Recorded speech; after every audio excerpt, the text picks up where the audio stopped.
Bismillah, wassalatu wassalamu ala Rasulillah. Alhamdulillah, hamdan katsiran thayyiban mubarakan fih, kama yuhibbu rabbuna wa yardah. Wa asyhadu an la ilaha illallah wahdahu la syarikalah, wa asyhadu anna Muhammadan abduhu wa rasuluh. Allahumma salli wa sallim wa barik wa zid wa an'im ala abdika wa rasulika Muhammad wa ala alihi wa ashabihi ajma'in.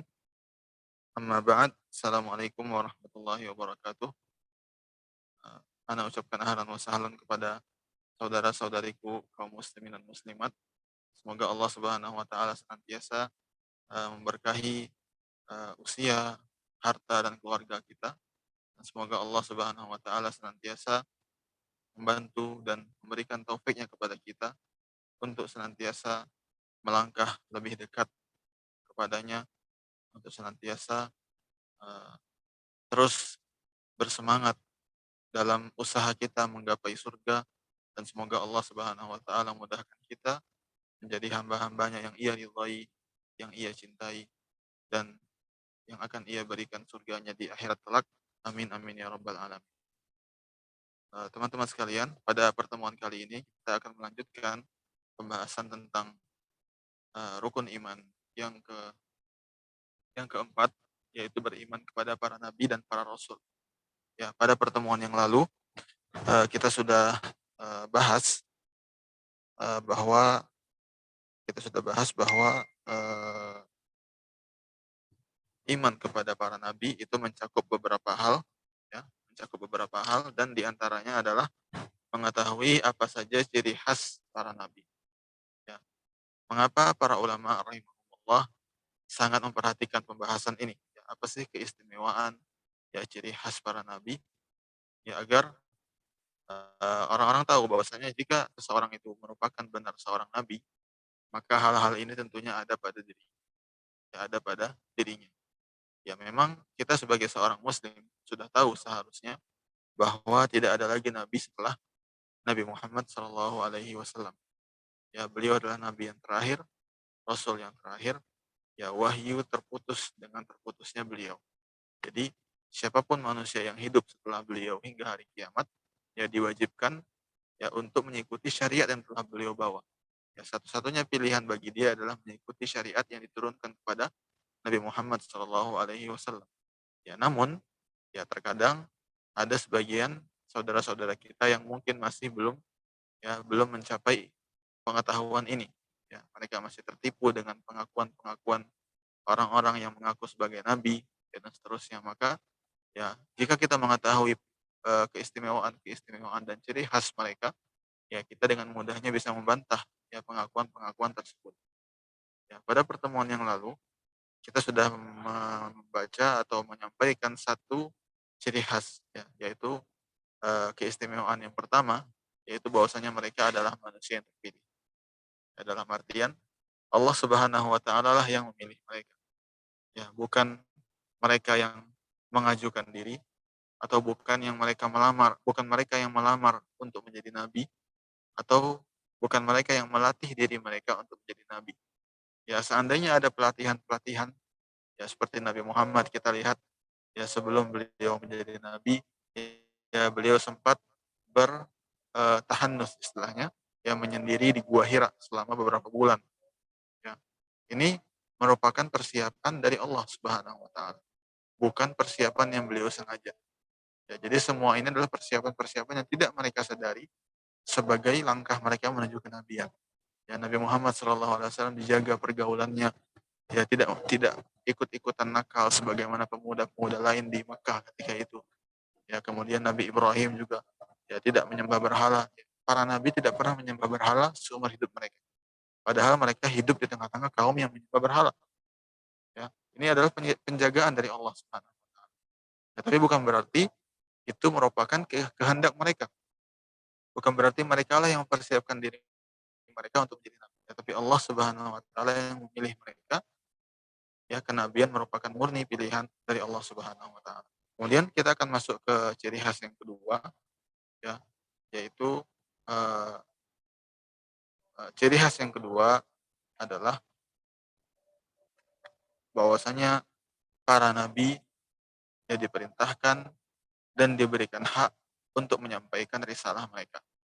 Ya, menyampaikan risalah mereka, dan Allah Subhanahu wa taala telah menjamin kualitas penyampaian mereka. Jadi kalau manusia ya seperti para ustadz misalnya, atau para masyayikh ya, atau para guru ya, atau bahkan kita sebagai penuntut ilmu ya, kadang kita menyampaikan itu banyak sekali cacat ya, entah itu ada hal yang kita lupakan atau ada hal yang kita sampaikan tidak sebagaimana mestinya ya, misalnya dan seterusnya ya. Tapi Di Clubhouse suaranya mati ya sepertinya.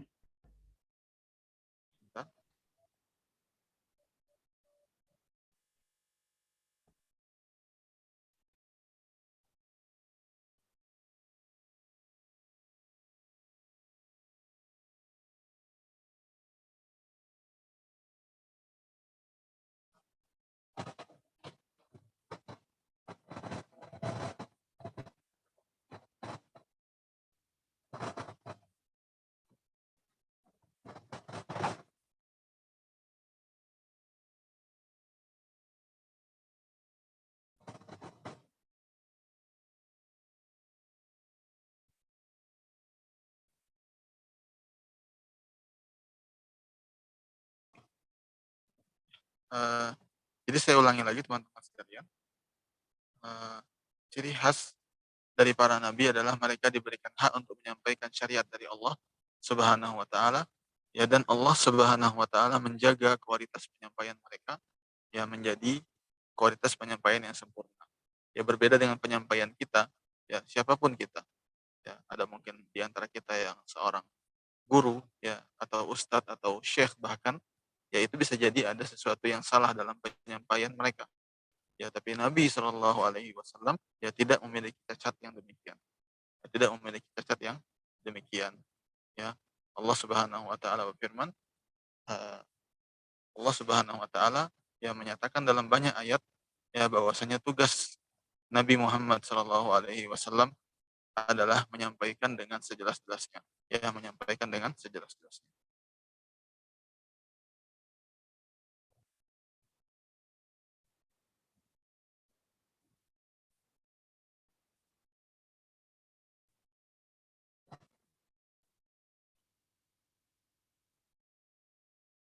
Uh, ini adalah ciri khas yang kedua, yaitu Nabi Shallallahu Alaihi Wasallam dan juga para nabi selain beliau yang diberikan hak istimewa untuk menyampaikan syariat, dan Allah menjaga kualitas penyampaian mereka.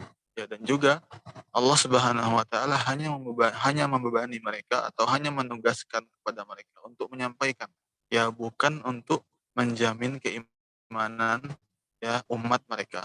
Ya oleh karenanya disebutkan dalam kisah Nabi Syuaib ya, kemudian juga Nabi Saleh ya, bahwasanya setelah mereka menyampaikan dan menyampaikan ya, namun ternyata umat mereka juga tidak kunjung beriman ya, mereka berpaling dari umat tersebut. Ya, mungkin Pak Rama bisa dibuka. Suara di CH-nya sepertinya mati lagi. Saleh ya, dalam surat Al-A'raf ayat ke-79. Surat Al-A'raf ayat ke-79. Kemudian ucapan Nabi Syuaib di surat yang sama ayat ke-93. Silahkan Pak Rama.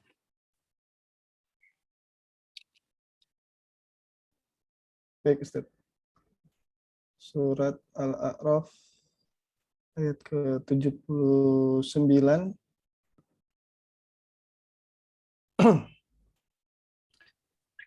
Surat Al-A'raf ayat ke-79 yang artinya, maka Saleh meninggalkan mereka seraya berkata, hai kaumku, sesungguhnya aku telah menyampaikan kepadamu amanat Tuhanku.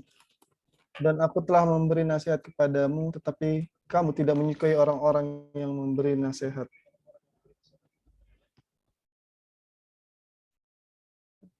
Surat Al-A'raf ayat ke-93 yang artinya, maka Syuaib meninggalkan mereka seraya berkata, hai kaumku, sesungguhnya aku telah menyampaikan kepadamu amanat-amanat Tuhanku, dan aku telah memberi nasihat kepadamu, maka bagaimana aku akan bersedih hati terhadap orang-orang yang kafir. Dan itulah prioritas atau perhatian utama para nabi, ya, menyampaikan kepada kaum. Ya, meskipun mereka sangat ingin ya seluruh manusia itu beriman, ya, mereka sangat ingin ya seluruh umat mereka itu beriman, tapi sudah merupakan takdir Allah Subhanahu wa taala bahwa ada yang beriman dan ada pula yang kafir. Ya, oleh karenanya di haji wada, ya, di haji wada yaitu haji perdana dan terakhir yang dilakukan oleh Nabi Muhammad SAW, ya, di tahun sebelum wafatnya beliau, ya, ketika manusia berkumpul semuanya di sekeliling beliau, ya, ketika khutbah Arafah, ya, hari 9 Dzulhijjah, ya, ketika puluhan ribu sahabat, ya, kaum muslimin yang datang dari berbagai penjuru ketika itu berhaji bersama Nabi Shallallahu Alaihi Wasallam, ya, beliau berkhutbah dan salah satu di antara penggalan khutbahnya adalah beliau mengatakan, wa antum tus'aluna anni fama antum qailun. Ya, wahai sahabat-sahabatku, ya, wahai kaum muslimin, ya, kalian nanti di hari kiamat nanti, ya, Allah akan menanyai kalian tentang diriku. Ya, maksudnya Allah akan menanyakan kepada kalian apakah aku sudah menyampaikan segala syariat yang diamanahkan kepadaku untuk kalian. Jadi Rasulullah SAW hendak memastikan dulu sebelum beliau meninggal, ya, beliau hendak mempersaksikan kepada seluruh kaum muslimin yang hadir ketika itu bahwasanya beliau telah menyampaikan segalanya. Tidak ada lagi yang disembunyikan, tidak ada lagi yang diistimewakan untuk kelompok tertentu, ya, tapi semuanya telah disampaikan apa adanya oleh Rasulullah Shallallahu Alaihi Wasallam. Ya, maka para sahabat menjawab, nashhadu annaka qad ballaghta wa addaita wa nasah. Ya, kami bersaksi, wahai Rasulullah, ya, bahwasanya engkau telah menyampaikan, telah memberikan nasihat sebaik-baiknya kepada kami, dan engkau telah menunaikan amanah yang Allah titipkan kepada engkau. Ya, baru kemudian Rasulullah Shallallahu Alaihi Wasallam yang menunjuk ke arah langit dengan jari telunjuknya, ya, sambil menunjuk kepada para sahabatnya seperti ini. Ya, Rasulullah mengatakan, ya Allah saksikanlah, ya Allah saksikanlah. Ya, maksudnya, ya Allah saksikanlah bahwasanya mereka yang hadir saat ini, ya, semuanya telah bersaksi bahwa aku telah menyampaikan segala yang engkau amanahkan kepadaku. Ya. Dan juga teman-teman sekalian terkait dengan tugas menyampaikan ini, ya, kita perlu ketahui bahwasanya amanat yang besar yang diletakkan di pundak para nabi ini mengandung dua tujuan utama. Ya, mengapa Allah Subhanahu wa taala memerintahkan nabinya Nabi Muhammad sallallahu alaihi wasallam dan juga para nabi yang lain untuk menyampaikan secara sempurna, ya. Yang pertama tujuannya tentunya adalah memperbaiki manusia secara umum, yang memperbaiki jiwa-jiwa kita yang telah rusak.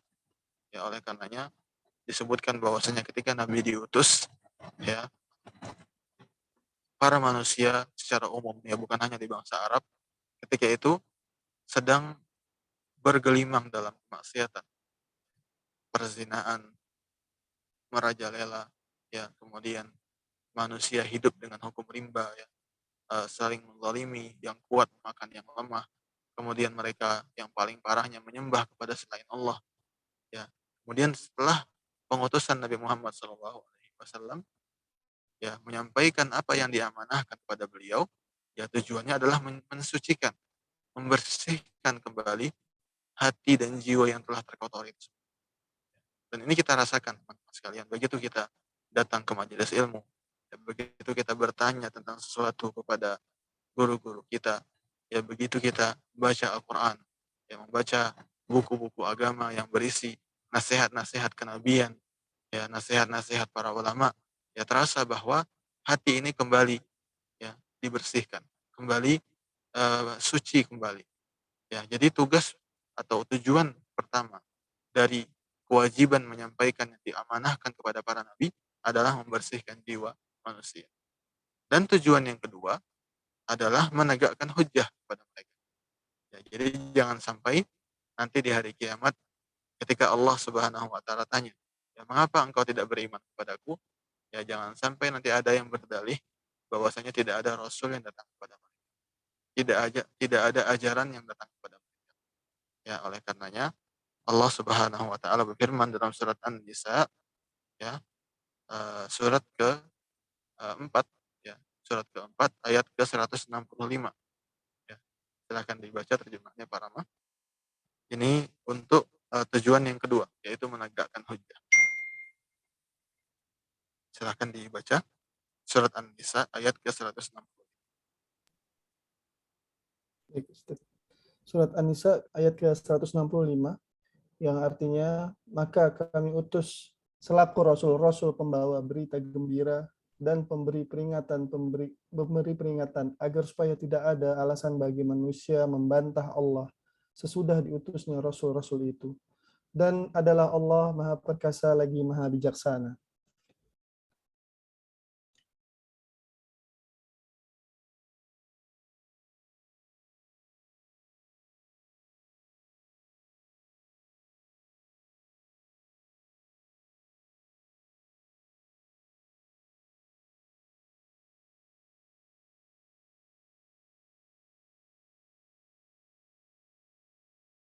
Jangan sampai ada alasan lagi bagi manusia. Allah Subhanahu wa taala menyatakan dengan jelas, ya jangan sampai lagi ada alasan bagi manusia nanti di hari kiamat.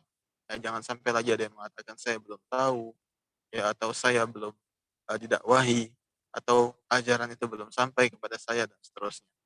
Ya.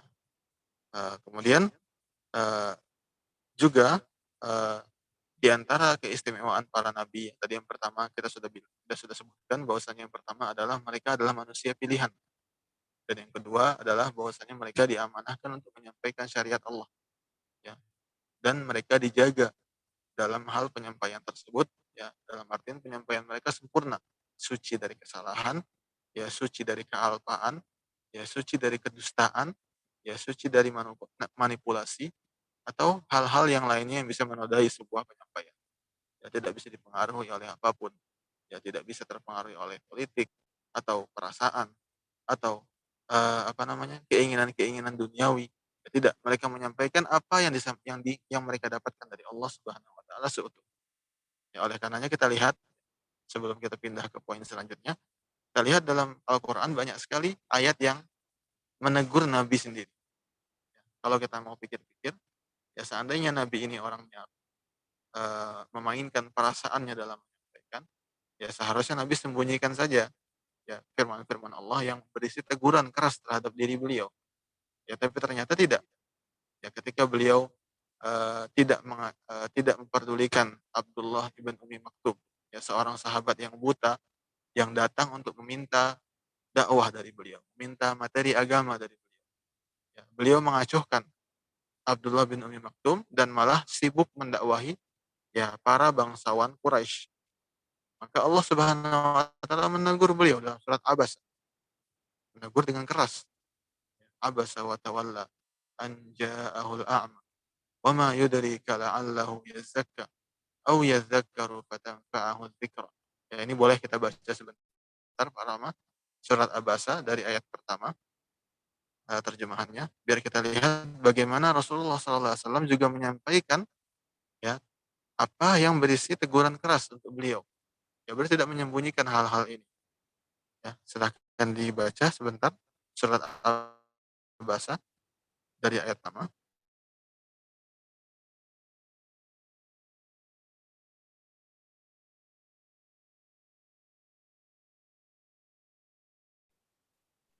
Sebentar, mungkin bisa sampai ayat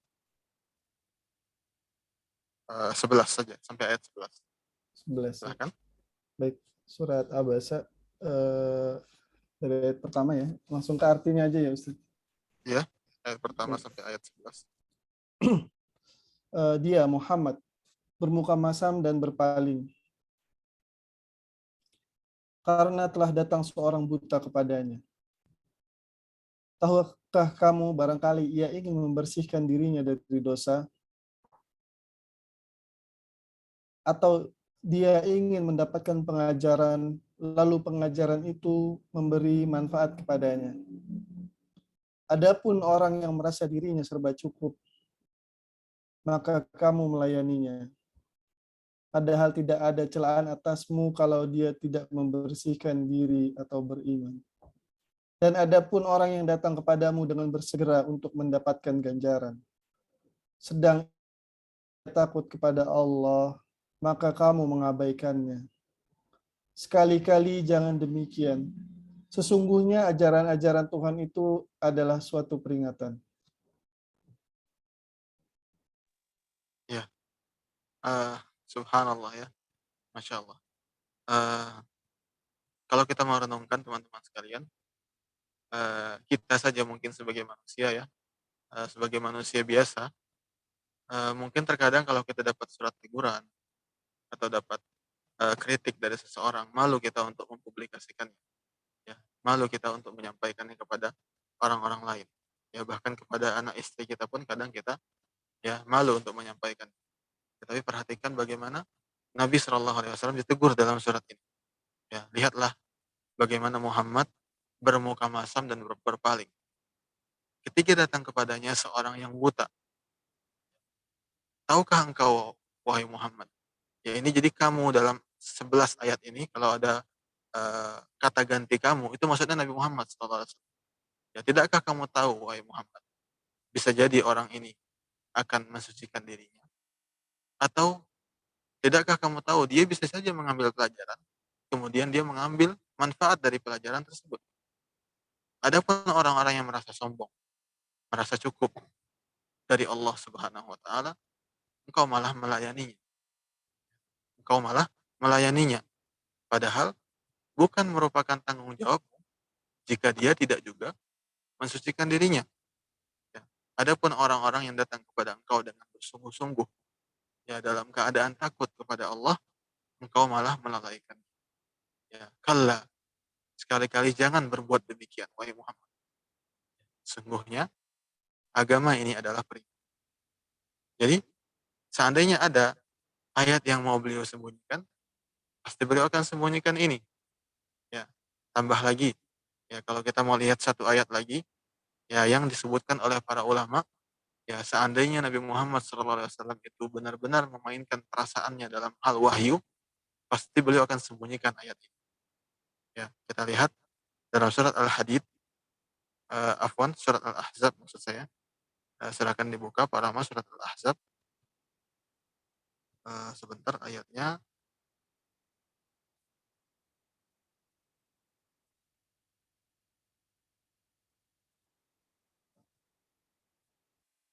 Ya, ayat ke-37. Ya, ayat ke-37. Silakan Pak Rahmat.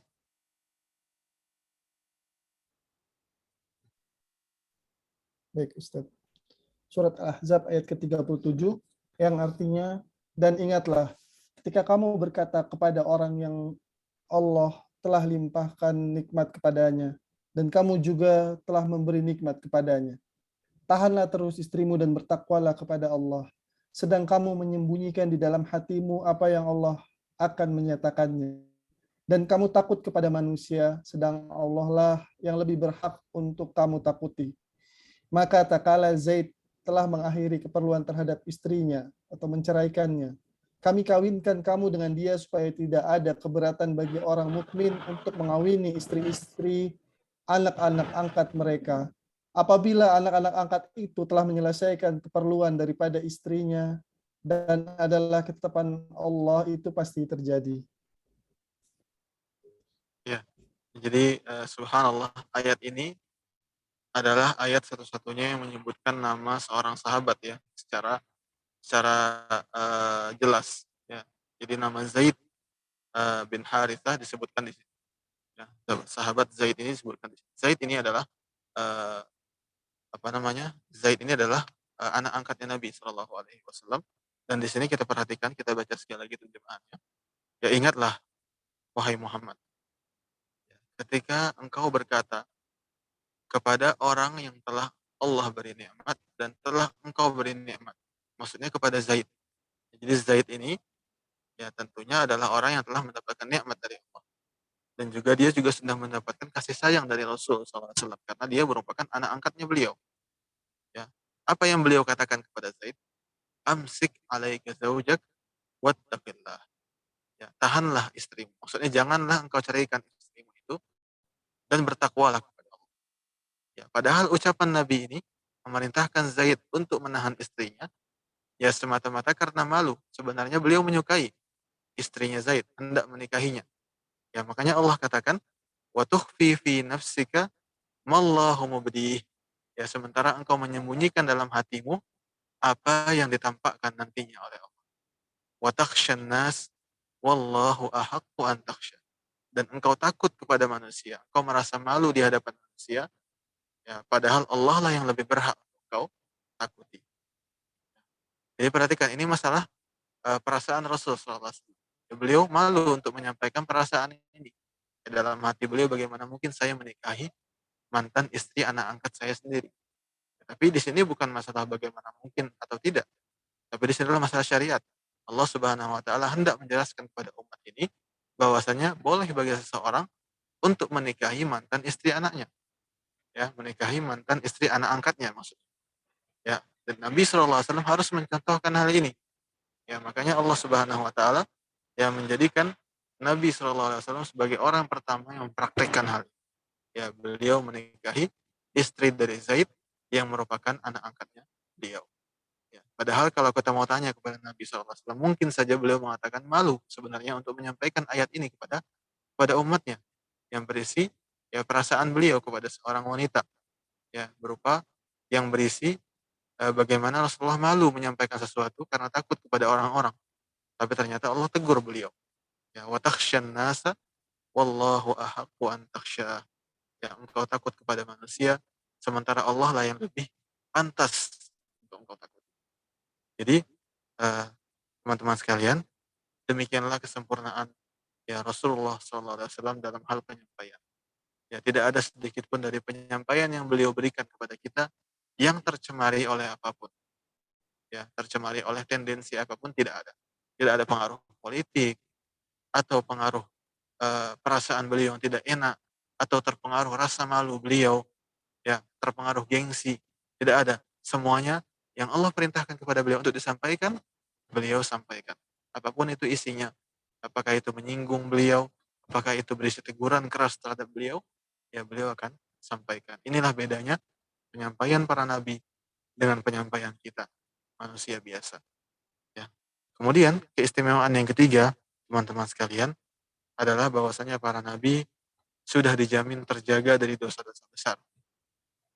Ya, mustahil ya seorang nabi melakukan dosa besar. Ya, para ulama telah sepakat ya menyatakan bahwa mustahil bagi para nabi untuk terjatuh ke dalam dosa besar. Ya, adapun ke dalam dosa kecil, maka mungkin saja ya sebagaimana misalnya tadi Nabi Shallallahu Alaihi Wasallam ya berpaling dari uh, seorang yang sahabat yang buta, kemudian memilih untuk mendakwahi orang-orang yang kaya. Ya sebenarnya niat beliau baik, tapi beliau pasti telah melukai perasaan sahabat. Pasti di situ ada dosa, walaupun dosanya kecil. Ya, tapi semua dosa para nabi telah diampuni. Hanya mungkin saja para nabi terjatuh ke dalam hal ini. Mungkin saja. Ya. Tapi bukan berarti kemudian mereka terjatuh juga ke dalam dosa besar. Ya tidak. Jadi para nabi terjaga dari dosa besar, akan tetapi mungkin saja mereka terjatuh ke dalam dosa kecil. Ya. Dan tentunya semua yang muncul dari mereka telah Allah Subhanahu wa taala ampuni. Ya. Kemudian ciri khas yang keempat adalah bahwasanya mereka manusia. Ya, jadi kalau ada yang mengaku dia kenal dengan seorang nabi dari kalangan jin, ya maka itu dusta. Ya. Atau kenal dengan seorang nabi dari kalangan malaikat, maka itu dusta. Karena semua nabi Allah Subhanahu wa taala utus kepada manusia dan jin dalam bentuk manusia. Ya, jadi Nabi Muhammad SAW ini diutus kepada jin juga, tapi beliau adalah seorang manusia. Jadi tidak ada nabi khusus untuk bangsa jin, tidak ada. Semua nabi dari zaman Nabi Adam sampai Nabi Muhammad SAW semuanya berjenis manusia, meskipun mereka juga diutus kepada kaum jin, ya, kepada bangsa jin. Baik. Kemudian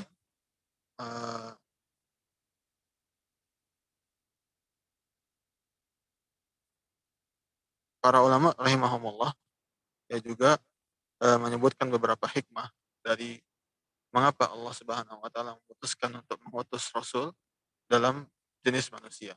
Ya, tapi ini insya Allah kita akan bahas nantinya karena agak lumayan panjang. Ya, kita akan masuk dulu ke keistimewaan yang kelima. Ya, keistimewaan yang kelima adalah bahwasanya mereka semua berjenis kelamin laki-laki. Ya, para nabi, ya dari zaman Nabi Adam sampai Nabi Ibrahim alaihissalam, Allah tetapkan ya sebagai laki-laki. Tidak ada nabi dari kalangan perempuan. Tidak ada nabi dari kalangan perempuan. Ya, kemudian keistimewaan yang keenam adalah bahwasanya para nabi tidak pernah tertidur hatinya. Ya. Jadi tidak ada istilahnya seorang nabi yang tertidur hingga tidak sadarkan diri. Seperti itu, tidak ada. Ya, jadi para nabi memang tidur, betul. Ya, sebagaimana manusia seluruhnya butuh dengan tidur. Tapi mereka hanya tidur matanya saja, tapi hatinya tetap berzikir kepada Allah Subhanahu wa taala dan hatinya tetap sadar. Ya, oleh karenanya Aisyah radhiyallahu taala anha ya ketika uh, heran ya Nabi sallallahu alaihi wasallam pernah setelah tidur panjang ya tahu-tahu beliau bangun langsung salat witir ya. Uh, Kemudian Aisyah mengatakan bagaimana bisa wahai Rasulullah yang engkau sudah tidur lama kemudian bangun langsung langsung salat, tidakkah wudhu kau batal ya, sebagaimana kita kalau kita tidur pulas dalam keadaan berbaring maka itu sudah dianggap batal wudhu ya. Maka beliau mengatakan tanamu ainayya wala yanamu qalbi. Uh, Mataku memang tertidur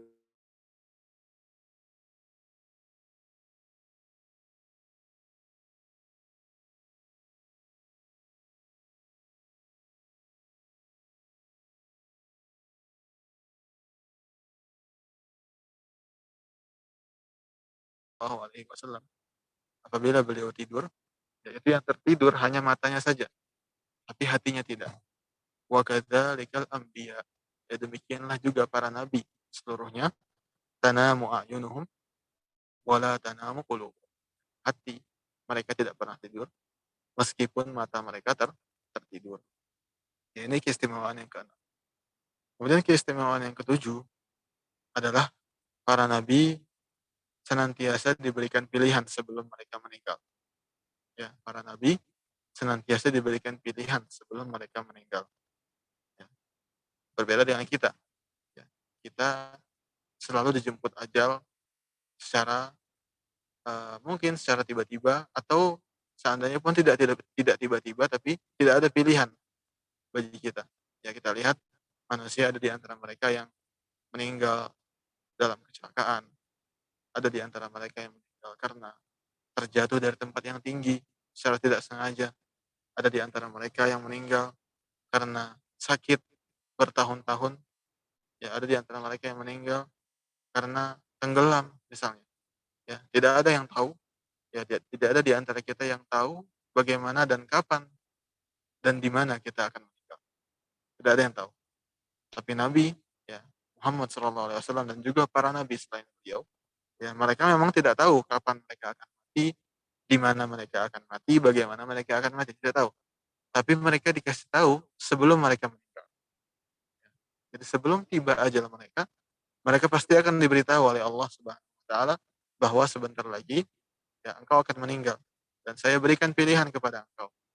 Apakah engkau masih ingin terus hidup ataukah engkau ingin meninggal saat ini? Maksudnya saat ajalnya tiba.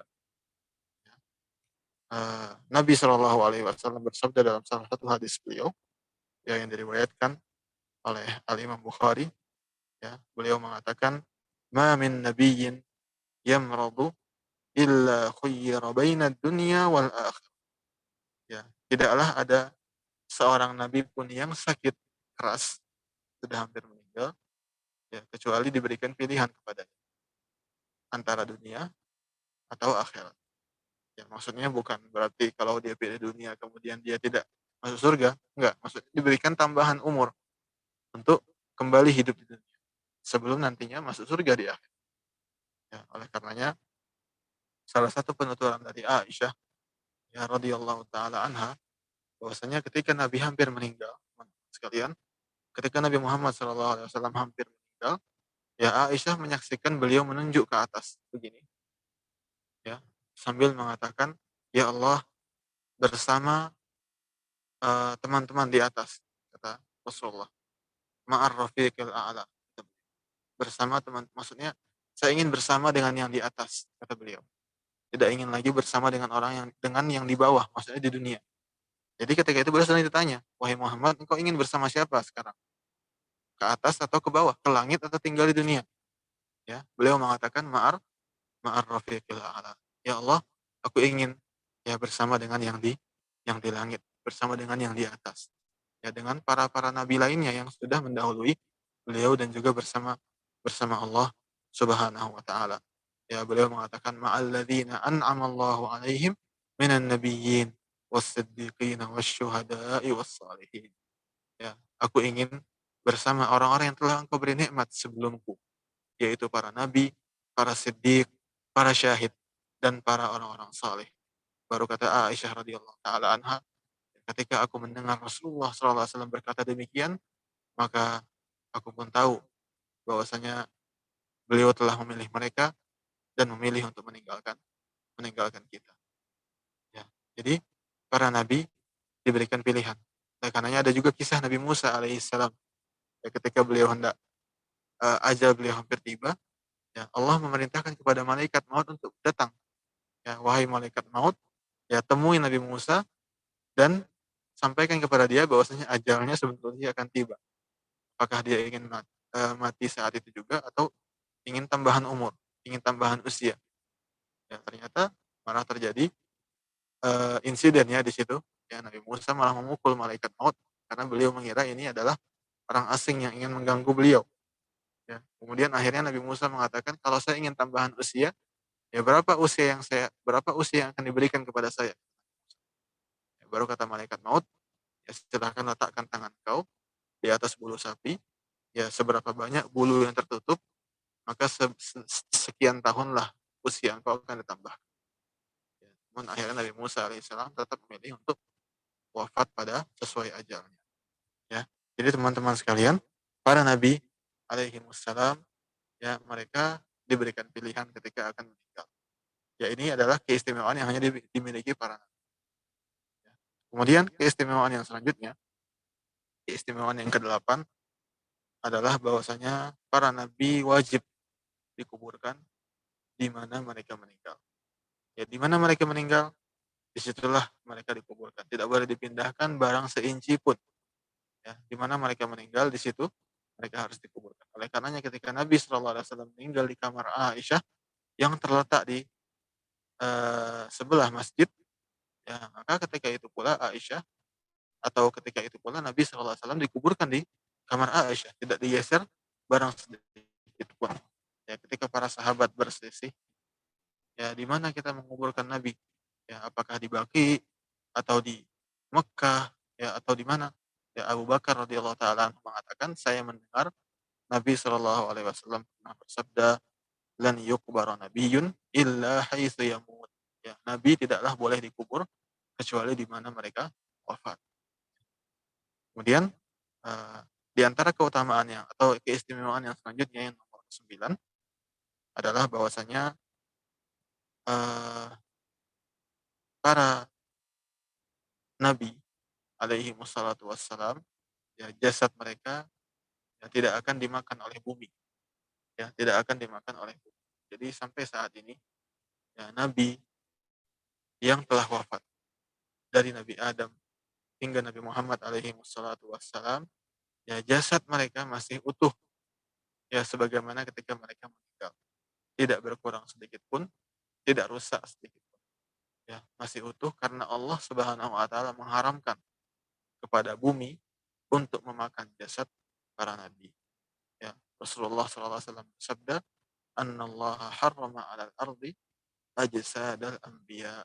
Allah telah mengharamkan atas bumi, ya, atas tanah untuk memakan jasadnya para nabi. Ya, jadi inilah teman-teman sekalian 9 keistimewaan yang Allah Subhanahu wa taala berikan kepada para nabi alaihi wassalatu wassalam. Baik, eee, afwan sebelumnya Pak Rama, waktu maghrib di waktu Indonesia Barat, jam berapa? Ana lupa kemarin.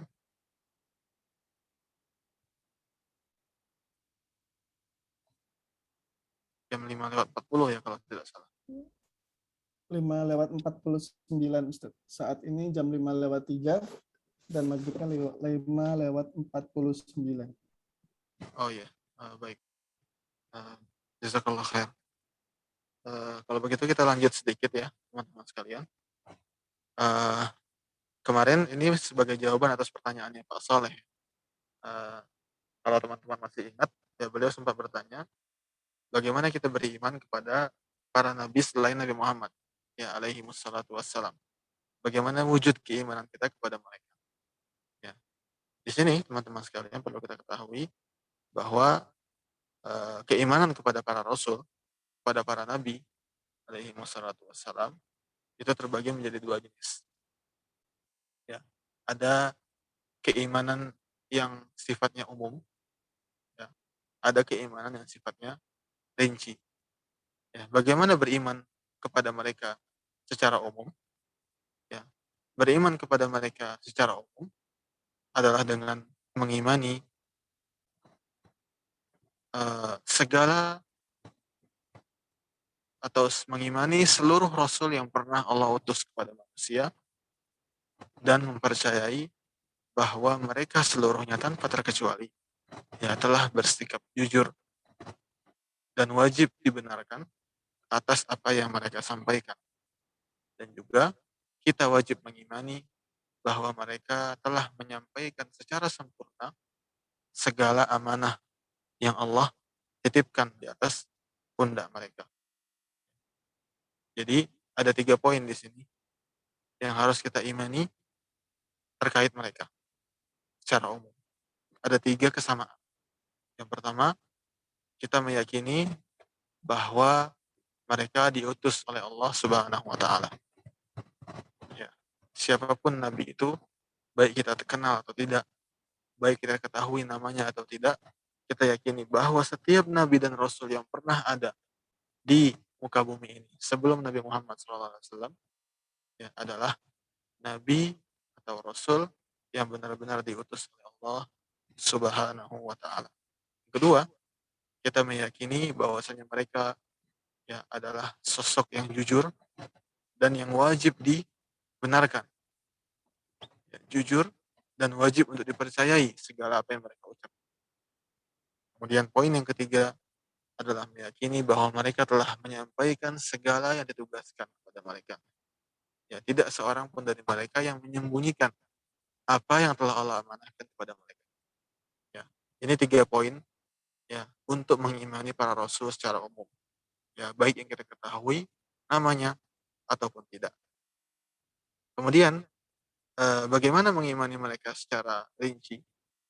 Ya, mengimani mereka secara rinci adalah mengimani segala sesuatu tentang mereka yang kita ketahui. Pertama, ya, ada nabi-nabi yang kita ketahui namanya, kitab sucinya, dan juga kaumnya.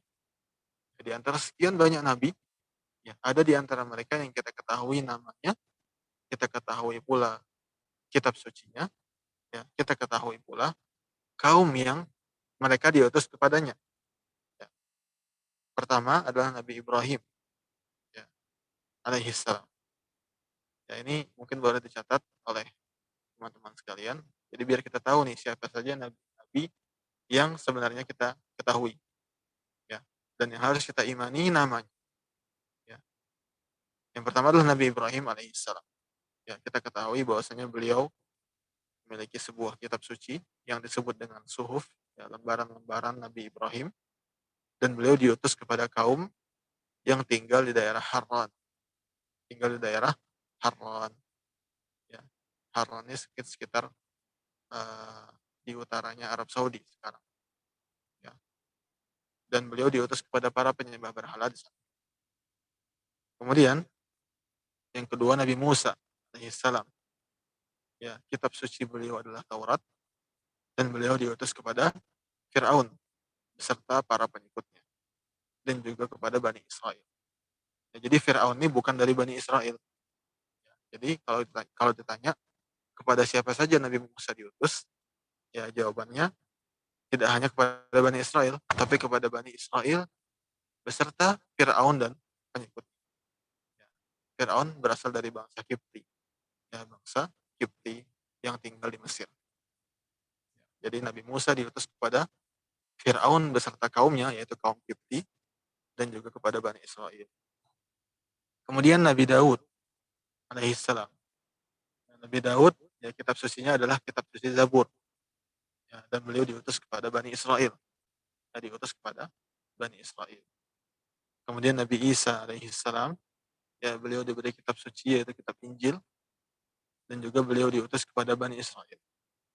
Ya, kemudian yang terakhir yaitu Nabi Muhammad Sallallahu Alaihi Wasallam, ya, kitab suci beliau adalah Al-Quran, dan beliau diutus kepada seluruh umat manusia yang ada di zaman beliau hingga hari kiamat, dan juga kepada seluruh bangsa jin. Ya, itu 5 rasul atau 5 nabi dan rasul yang kita ketahui lengkap namanya, kitab sucinya, dan juga kaum. Kemudian jenis yang kedua adalah para nabi yang hanya kita ketahui namanya dan kaumnya saja. Namanya dan kaumnya saja. Uh, yang pertama adalah Nabi Hud alaihissalam. Nabi Hud diutus kepada kaum Ad. Ya, kepada kaum Ad. Kaum Ad ini adalah salah satu kaum yang tinggal di Jazirah Arab. Ya, di Jazirah Arab. Kemudian Nabi Saleh alaihissalam diutus kepada kaum Samud. Kepada kaum Samud. Ya, Nabi Saleh alaihissalam diutus kepada kaum Samud. Kemudian Nabi Syuaib alaihissalam diutus kepada penduduk kota Madian. Madian ini ya masih di sekitar Jazirah Arab juga. Ya. Kemudian jenis yang ketiga, jadi tadi ada 4 nabi yang kita ketahui, atau ada 3 nabi yang kita ketahui namanya dan kaumnya. Kemudian ada jenis yang ketiga, yaitu para nabi yang hanya kita ketahui namanya saja. Ya, seperti Nabi Nuh, ya, Nabi Idris, Nabi Ismail, Nabi Ilyas, dan banyak nabi yang lain. Ya, teman-teman sekalian, rahimani wa rahimakumullah. Adapun poin selanjutnya yang akan kita bahas saat ini adalah bahwa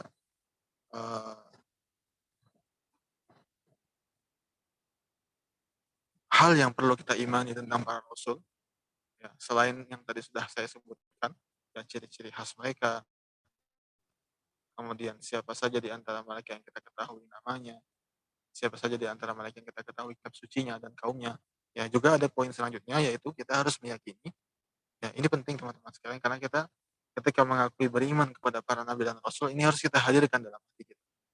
Ya, kita mengimani bahwa mereka semua, ya alaihi wassalatu wassalam, ya itu berbeda-beda dalam hal tingkatan. Jadi tidak semua mereka itu berada dalam satu derajat kehormatan atau berada dalam satu tingkatan di sisi Allah Subhanahu wa taala. Ya. Jadi yang kita ketahui bahwa di antara mereka semua ada 5 nabi yang paling utama, yang biasa disebut dengan ulul azmi.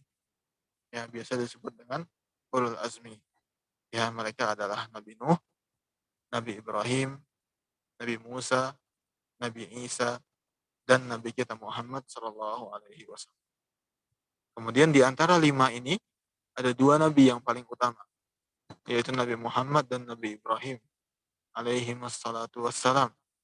Kemudian di antara kedua nabi ini, ya yang lebih utama adalah Nabi Muhammad Sallallahu Alaihi Wasallam.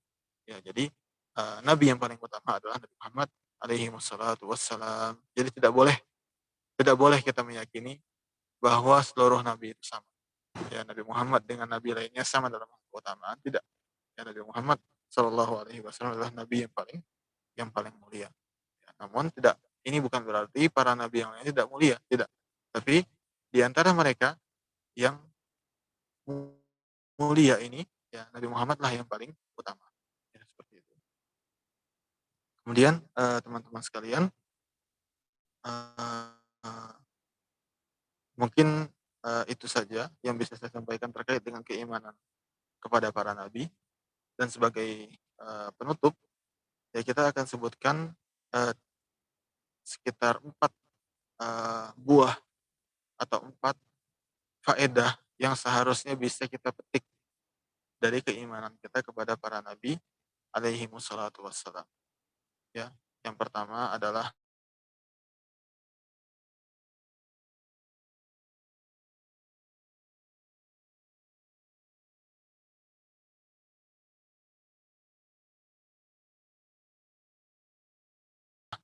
eh, dengan beriman kepada mereka ya tanpa petunjuk, tanpa bimbingan.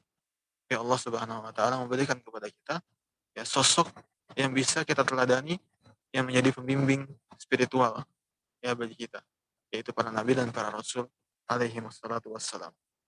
Kemudian juga tentunya ini membuahkan juga rasa syukur kita kepada Allah Subhanahu wa taala. Ya, ketika kita mengetahui perhatian dan rahmat Allah, tentunya kita harus mensyukuri Allah atas nikmat tersebut.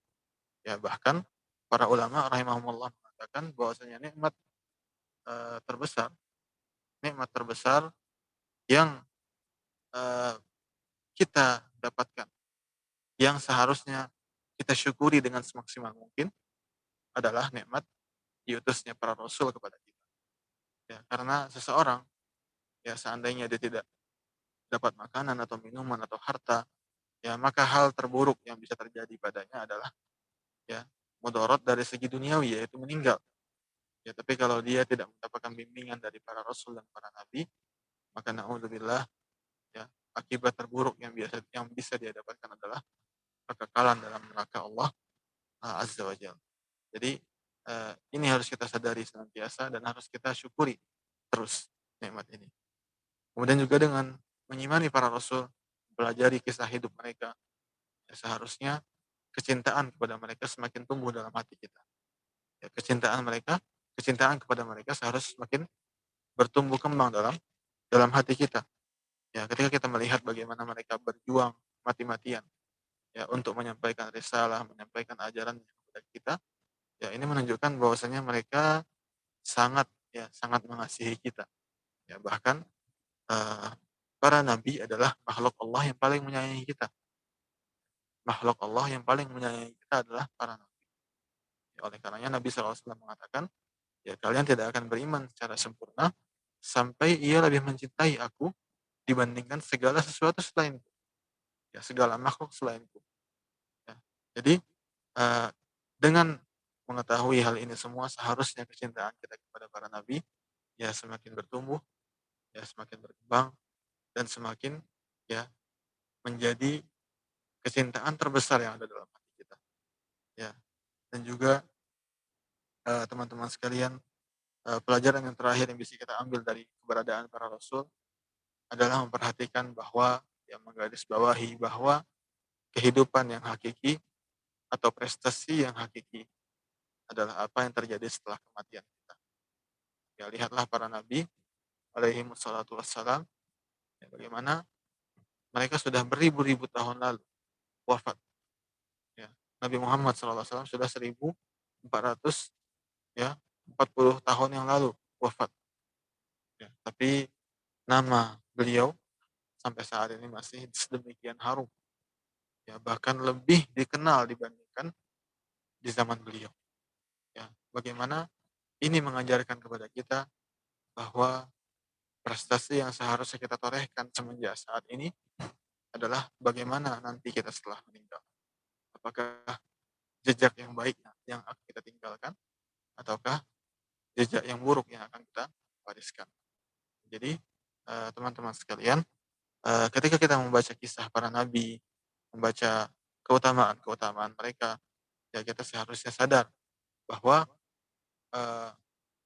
tujuan atau prioritas utama kita seharusnya adalah menyiapkan bekal kita setelah kematian. Kita lihat banyak di antara para nabi yang semasa hidupnya ya tidak meraih kenikmatan duniawi yang kita raih saat ini.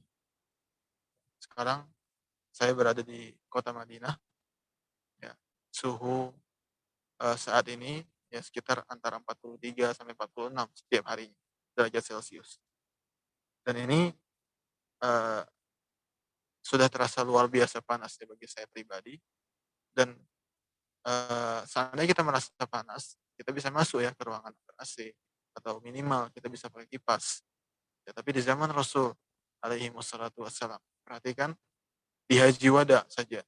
Di Haji Wada ya Nabi Shallallahu alaihi wasallam itu berangkat ya dari Madinah menuju Mekah itu 5 hari sebelum bulan Zulqa'dah berakhir. Ya, anggaplah bulan Zulqa'dah 30 hari. Beliau berangkat tanggal 25 Zulqa'dah dari Madinah. Kapan beliau sampai di Mekah? Beliau sampai di Mekah tanggal 4 Zulhijjah. Berarti sekitar 8 hari atau 9 hari. Beliau habiskan untuk berjalan dari Madinah menuju Mekah di tengah musim panas yang seperti ini. Bahkan mungkin bisa jadi lebih panas daripada ini. Yang memakai unta, ya bahkan sebagian para sahabat jalan kaki.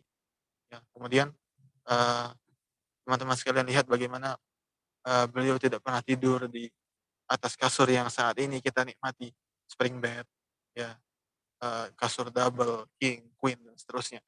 Ya, Nabi SAW tidur di atas pelepah kurma. Bahkan Umar bin Khattab radhiyallahu taala anhu sampai menangis ketika melihat beliau ya bangun ketika hendak menyambut Umar, bangun dari pembaringan beliau, kemudian di punggung beliau menjejak itu pelepah-pelepah kurma. Ya. Kemudian perkataan Aisyah radhiyallahu taala anha, ya, beliau mengatakan demi Allah, ya keluarga Muhammad ya tidak pernah kenyang oleh roti yang kualitasnya bagus. Ya, seandainya pun ada roti yang berkualitas bagus, itu paling sedikit,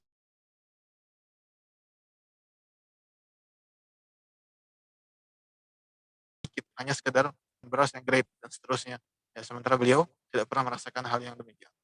Ya, demikian pula nabi-nabi sebelum beliau, Nabi Nuh alaihissalam, ya dikucilkan, dituduh gila, dilempari, ya diusir, ya. Tapi ternyata saat ini semua tidak lagi demikian. Ya, mereka menjadi orang yang mulia, ya bahkan menjadi manusia paling mulia di muka bumi, dan kenikmatan yang mereka raih nanti adalah kenikmatan yang luar biasa di hari kiamat.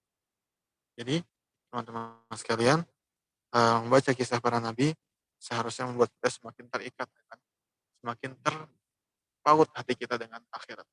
Ya, bukan malah semakin erat dengan dunia. Jadi apapun musibah yang Anda uh, dapati saat ini, bersabarlah. Ya, pastikan bahwa Anda tetap berada dalam jalur ketaatan. Ya, pastikan bahwa bagaimanapun musibah yang menimpa Anda, jangan sampai itu membuat Anda kemudian bermaksiat kepada Allah. Ya, dan juga sebaliknya, bagaimanapun kenikmatan yang Anda miliki, jangan sampai itu malah membuat Anda lupa kepada Allah Subhanahu wa taala. Ya, jadikan tujuan utama kita adalah mensejahterakan kehidupan kita di akhirat kita ya setelah kematian kita. Allah taala alam, dan insyaallah pada pertemuan selanjutnya kita akan pindah ke rukun iman yang selanjutnya, yaitu beriman kepada hari kiamat. Allah taala alam. Sallallahu wasallam ala nabiyyina Muhammad wa ala alihi wa sahbihi ajma'in. Ana kembalikan kepada moderator. Barakallahu fikum jami'an.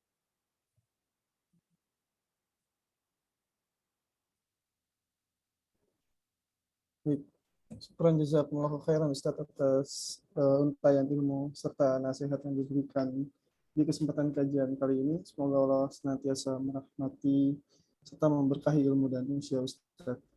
Baik, selanjutnya kita masuk ke sesi tanya.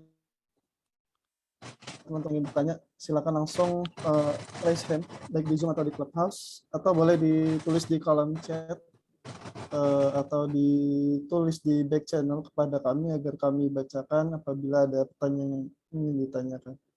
Pertanyaan bisa hal yang terkait dengan materi atau apabila memungkinkan boleh hal-hal yang di luar materi namun masih seputar agama atau seputar hal-hal yang eh, menjadi pembahasan yang kita bahas sore hari ini. Ada penanya pertama, Ustadz, dari Pak Saleh. Silakan Pak Saleh, bertanya langsung kepada Ustadz.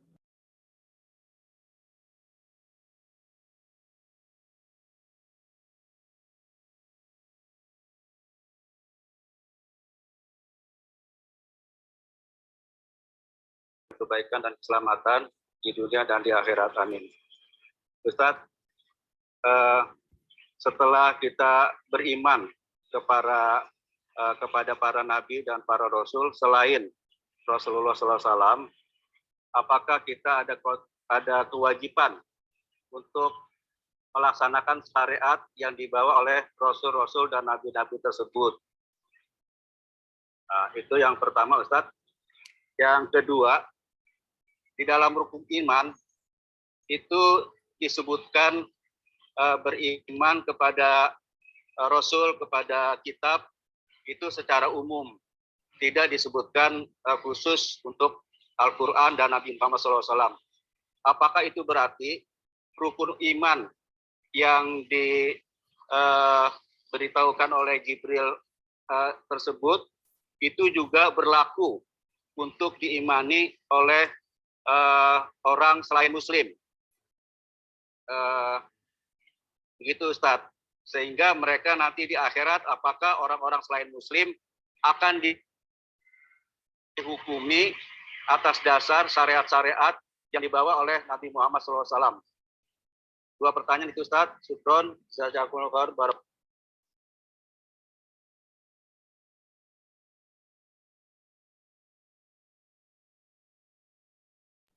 Afan, suaranya masih mute sepertinya, Ustaz.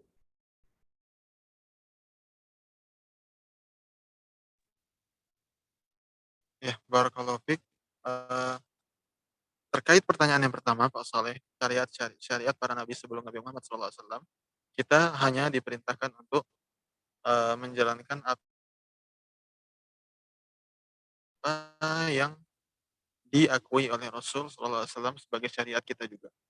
Apa yang diadopsi lah, kalau kita bisa pakai kata adopsi. Jadi intinya, kita diperintahkan untuk menjalankan syariat Nabi Muhammad SAW. Intinya seperti itu. Ya meskipun ada di antara ajaran-ajaran yang Rasulullah SAW perintahkan, di antaranya ada yang sudah dikerjakan oleh para nabi yang terdahulu. Ya, jadi sebenarnya intinya semuanya bermuara kepada syariatnya Nabi Muhammad SAW. Jadi syariat para nabi sebelum kita itu ditimbang ya dengan timbangan Nabi Muhammad SAW. Jika ada pengakuan dari beliau, ya maka oke, kita lakukan, kita akui, kita percaya. Tapi seandainya itu tidak ada pengakuan, maka kita cukup meyakini bahwasanya itu merupakan syariat yang Allah turunkan untuk kaum mereka, bukan untuk kita. Jadi kita bukan mendustakan, tidak. Kita hanya tidak melaksanakannya sebagai syariat kita. Jadi kita tetap meyakini bahwasanya ajaran tersebut adalah ajaran mereka, ya. Namun sekarang itu sudah tidak berlaku lagi. Ya, kita sekarang menjalankan apa yang disyariatkan oleh Nabi Muhammad SAW, ya meskipun ada di antaranya yang merupakan amalan yang sudah dilakukan oleh para nabi sebelum beliau. Ya, seperti puasa Daud yang kemarin Pak Soleh sebutkan, kemudian puasa Asyura, ya, kemudian hal-hal lainnya yang mungkin juga sempat dilakukan oleh para nabi sebelum Muhammad SAW. Kemudian terkait apakah orang-orang kafir juga akan dimintai pertanggungjawaban atas syariat yang tidak mereka lakukan, maka tentu jawabannya iya ya. Jadi para ulama sebenarnya bisa pendapat masalah hal ini, ya, tapi mereka semua sepakat bahwa orang-orang kafir akan dihukum karena mereka tidak beriman kepada Nabi Muhammad SAW. Jadi tidak bermanfaat. Ya seperti misalnya di zaman Nabi Muhammad SAW ada orang-orang seperti Heraklius yang mereka sebelumnya beragama dengan agamanya Nabi Isa, yang meskipun agama tersebut sudah masuk berbagai perubahan sebenarnya. Tapi ketika Nabi Muhammad SAW diutus, ya seharusnya mereka beriman kepada Nabi Muhammad SAW. Ya, tidak bermanfaat jika mereka berdalih dengan mengatakan, saya tidak mau beriman kepada Muhammad, saya hanya mau beriman kepada Nabi Isa. Tidak bisa, karena ketika Nabi berikutnya datang, maka syariat Nabi sebelumnya dihapus, ya diperbaharui oleh Allah Subhanahu wa taala.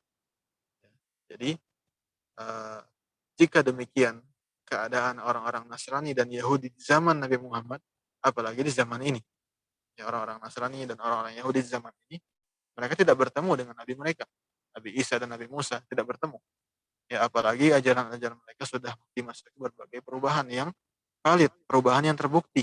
Ya bukan sekedar omong kosong saya atau omong kosong para ustadz belaka, tapi perubahan itu terbukti. Ya, perubahan dalam kitab-kitab suci mereka itu sudah terbukti dan bahkan mereka sendiri mengakui.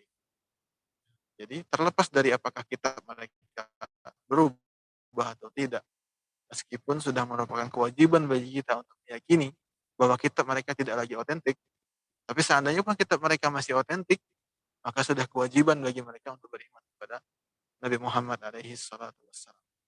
Ya, jadi mereka nanti akan dihukum oleh Allah tentunya. Ya, dan itulah sebab mereka dihukum, karena mereka tidak beriman kepada Nabi Muhammad Shallallahu Alaihi Wasallam. Ya, adapun apakah mereka dihukum karena tidak sholat, ya karena tidak zakat, ya karena tidak puasa misalnya, ya apakah mereka akan dihukum karena itu atau tidak? Ya maka di sini ada perbedaan pendapat di kalangan para ulama.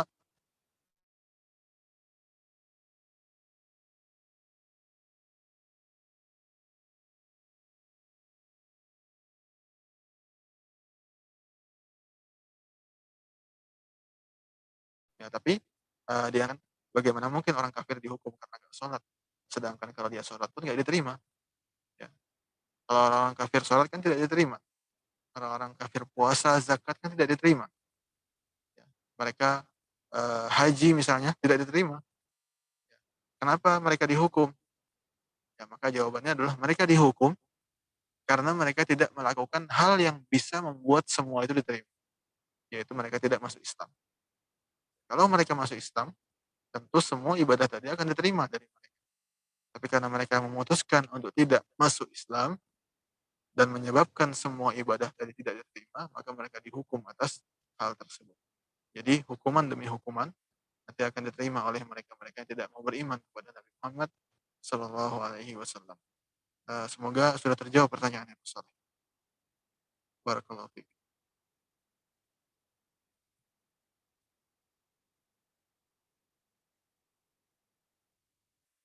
Wa barakallahu fiik.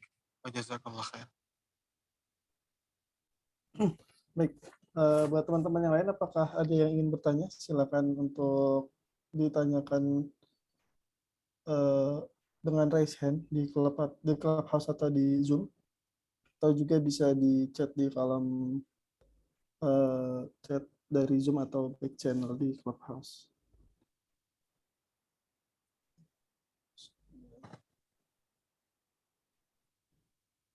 Baik, Ustadz, sepertinya dari teman-teman sudah tidak ada pertanyaan lagi. Nanti mungkin teman-teman bisa menyusulkan pertanyaan di kesempatan-kesempatan berikutnya apabila ada pertanyaan. Mungkin sebagai penutup, Ustadz, mohon diberikan sedikit intisari dari materi yang disampaikan sore hari ini dan juga kira-kira materi yang akan kita terima di pekan berikutnya, Ustaz. Sekian jazakallah khairan, Ustaz. Ya, sebagai penutup, saudara-saudariku sekalian, perlu saya ingatkan bahwasanya saat ini kita sedang membahas kitab salah satu usul, ya, kitab yang merupakan sebuah karya tulis yang mengandung landasan-landasan pokok yang seharusnya diketahui oleh setiap muslim. Dan insya Allah nanti runtutan pembahasannya, ya, setelah kita menyelesaikan pembahasan tentang rukun-rukun iman, ya kita akan masuk ke tingkatan agama yang ketiga. Kalau kita masih ingat, kita membahas kitab ini berdasarkan hadis Jibril, ya, alaihissalam, yang menyebutkan 3 tingkatan agama. Ya, tingkatan pertama Islam, kedua iman, dan yang ketiga adalah ihsan. Yang Islam kita sudah bahas, kita sudah kupas satu persatu, ya rukun-rukunnya, kemudian rincian-rincian dari setiap rukun, dan sekarang kita sedang membahas rukun iman, dan nanti kita akan membahas ya ihsan insyaallah taala. Nah, setelah kita membahas ihsan ya, kemudian kita akan membahas untuk terakhir kalinya atau sebagai penutup dari kitab ini, kita akan membahas eh, tentang pertanyaan yang kedua, pertanyaan yang ketiga. Jadi kan kita tahu bahwasanya buku ini membahas 3 landasan pokok. Ya, judul kajian ini kan 3 landasan pokok. Landasan yang pertama adalah mengetahui siapa Tuhan kita. Landasan yang kedua mengetahui siapa atau apa agama kita. Ya, yang ketiga kita mengetahui siapa nabi kita. Nah, pengenalan terhadap Allah Subhanahu wa taala telah kita sebutkan pada pembahasan-pembahasan yang lalu. Ya, dan juga pengenalan terhadap agama ini sedang kita bahas sekarang dengan membahas rukun-rukun Islam, rukun-rukun iman, dan juga membahas tentang ihsan nantinya. Dan yang terakhir, insya Allah Ta'ala, kita akan membahas tentang siapa Nabi kita. Ya, siapa Nabi kita, ya namanya, nasabnya, kemudian mujizat-mujizatnya, dan insya Allah segala yang harus kita ketahui tentang Nabi kita, alaihi salatu wassalam. Dan kemudian nanti ada beberapa rincian lainnya yang akan disebutkan di penutup kitab ini. Dan insya Allah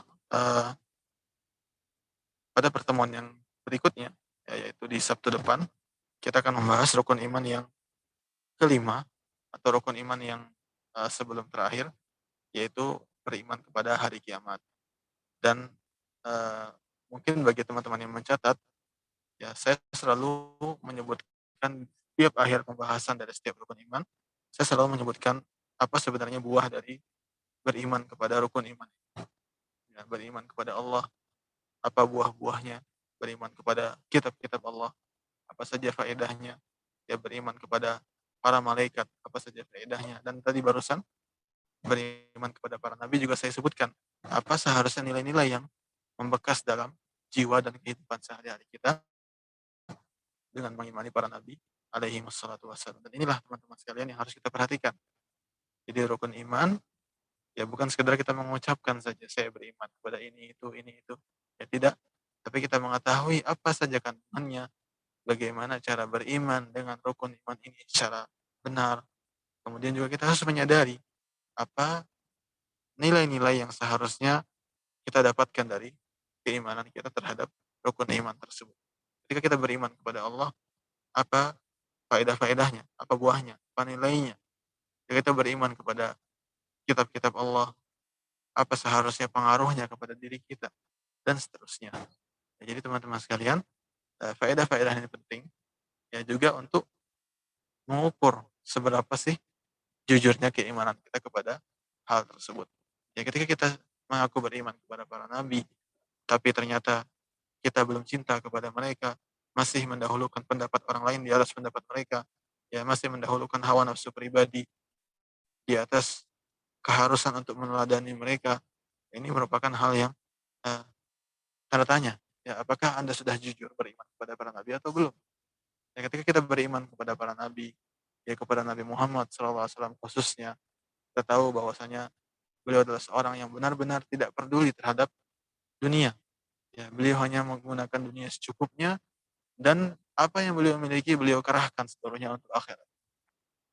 Lantas, apakah bisa dikatakan kita sudah jujur beriman kepada beliau, sementara kita masih banyak mengorbankan agama kita demi dunia? Sementara antusiasme kita terhadap dunia masih jauh lebih besar dibandingkan antusiasme kita terhadap akhirat. Ya, apakah ini bisa dikatakan sebagai, atau apakah kita, jika sifat kita demikian, bisa dikatakan sebagai seorang yang beriman dengan jujur kepada para nabi? Ya, jadi teman-teman sekalian, sebagai hal terakhir yang ingin saya ingatkan, bahwa salah satu wujud kejujuran iman kita kepada para nabi adalah dengan mengetahui kisah kehidupan mereka. Ya, sudah banyak saat ini buku-buku yang membahas tentang kisah para nabi. Ya, Maka seharusnya kita sebagai seorang muslim, ya, jika belum bisa membacanya dalam versi Arab, ya, maka belilah buku-bukunya yang berbahasa Indonesia. Ya, luangkan waktu kita untuk membaca, ya, kisah-kisah kehidupan para manusia terbaik, ya, para manusia pilihan Allah ini. Ya, luangkan waktu kita untuk itu. Ya, semoga dengan membaca kisah hidup mereka, kita bisa semakin mencintai mereka, dan semoga dengan mencintai mereka, kita bisa dibangkitkan bersama mereka di hari kiamat kelak. Ya, ketika seorang Arab Badui datang kepada Nabi SAW bertanya, wahai Rasulullah, kapankah hari kiamat? Kapankah hari kiamat akan tiba? Rasulullah mengatakan, memangnya apa yang sudah kamu siapkan? Ya, untuk apa kamu bertanya-tanya tentang hari kiamat? Memangnya sudah apa yang sudah kamu siapkan? Baru dia mengatakan dengan polosnya, dengan lugunya, orang-orang Arab Badui terkenal lugu, ya, terkenal tidak basa-basi kalau bertanya, kalau menjawab. Mereka mengatakan, saya belum mempersiapkan apa-apa, hanya saja saya mencintai Allah dan Rasul. Ya, baru kata Rasulullah SAW, ya, ketahuilah bahwa seseorang nanti di hari kiamat akan bersama dengan orang yang ia cintai. Ya, Anas bin Malik radhiyallahu taala anhu, perawi hadis ini, mengatakan, demi Allah, ya, kami tidak pernah bergembira sebelumnya seperti bergembiranya kami ketika mendengar ucapan Nabi SAW.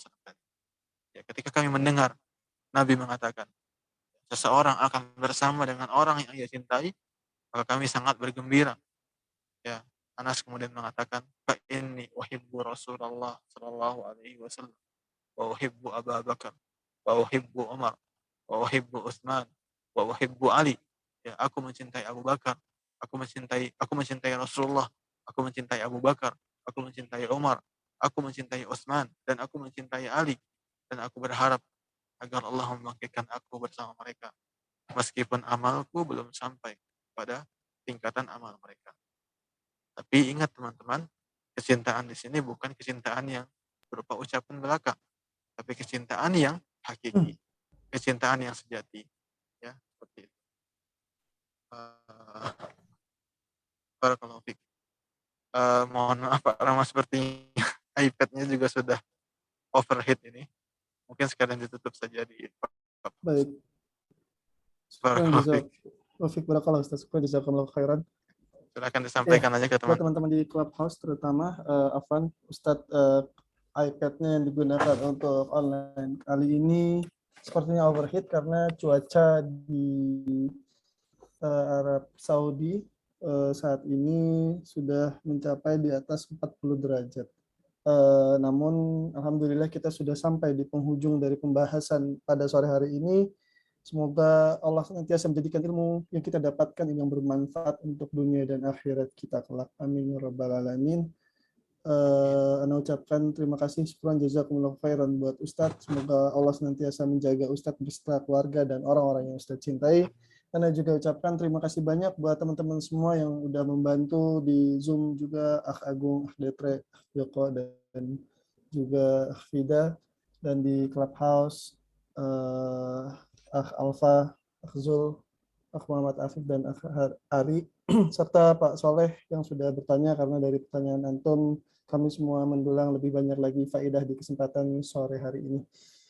Baik, itu saja dari kami selaku penyelenggara.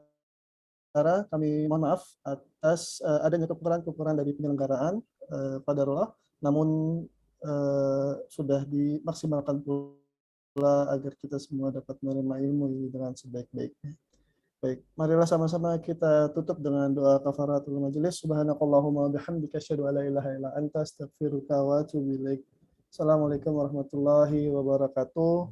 Terima kasih teman-teman semua, sekali lagi syukran jazakumullahu khairan wa barakallahu fikum jami'an. Baik, ana izin tutup di Clubhouse Ustaz.